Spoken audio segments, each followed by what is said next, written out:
அபிஷேகம், இரட்டிப்பான அபிஷேகத்தின் வல்லமையோடு கூட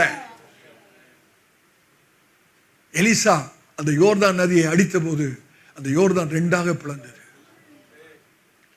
எந்த தீர்க்கதரிசியின் புத்திரர்கள் எலிசாவை வேடிக்கை பார்த்தார்களோ, ஏளனமாய் பார்த்தார்களோ, எப்படி இந்த மனுஷன் கடக்க போகிறான் என்று வேடிக்கை பார்த்தார்கள், அந்த மனுஷர்கள் அத்தனை பேரும் அன்னைக்கு எலிசா காலில் வந்து விழுந்தார்கள்.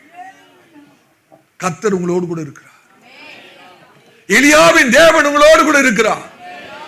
தீர்க்க தரிசனமாய் சொல்கிறேன், உங்களுடைய வீழ்ச்சியை பார்க்க காத்துக் கொண்டிருக்கிறவர்கள், உங்களுடைய சேதத்தை பார்க்க காத்துக் கொண்டிருக்கிறவர்கள்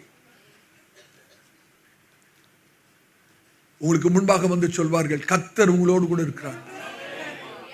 உங்களை குற்றம் சாட்டினவர்கள், உங்களை தவறாய் பேசினவர்கள் உங்களிடத்தில் வந்து சொல்லுவாங்க, கர்த்தர் உங்களோடு கூட இருக்கிறார்.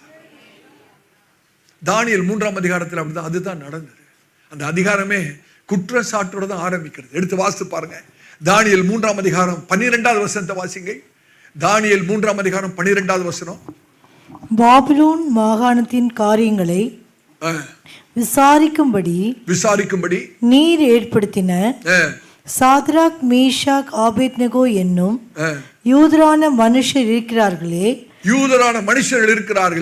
அவர்கள் ராஜாவாகிய உம்மை மதிக்கவில்லை.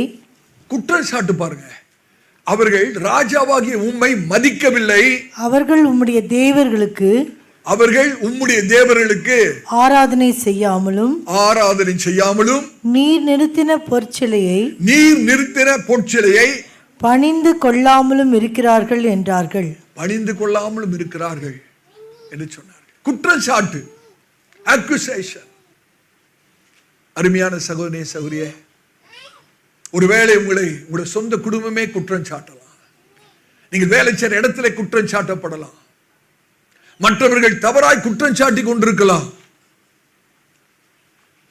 இந்த 3 எபிரேய புருஷர்கள் குற்றம் சாட்டப்பட்டார்கள். ஆனா அக்கினி சூளைக்கு பிறகு அந்த குற்றச்சாட்டுக்கு என்ன ஆச்சு? யோசித்து பார்க்க வேண்டிய விஷயம். இவர்கள் குற்றம் சாட்டப்பட்டதுக்கான காரணம் என்ன? ஏன் இந்த 3 பேரை அவர்கள் குற்றச்சாட்டணும்? பொறாமைதான், வேற ஒண்ணுமே கிடையாது. வெறுப்பு, பொல்லாத சிந்தனை, எப்படியாவது இந்த 3 பேர் அழிந்து போக வேண்டும் என்ற யோசனை தான்.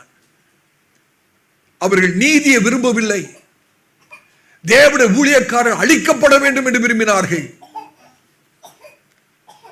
ஆதி காலத்திலிருந்து சாத்தானுடைய தந்திரமான செயல் இதுதான்.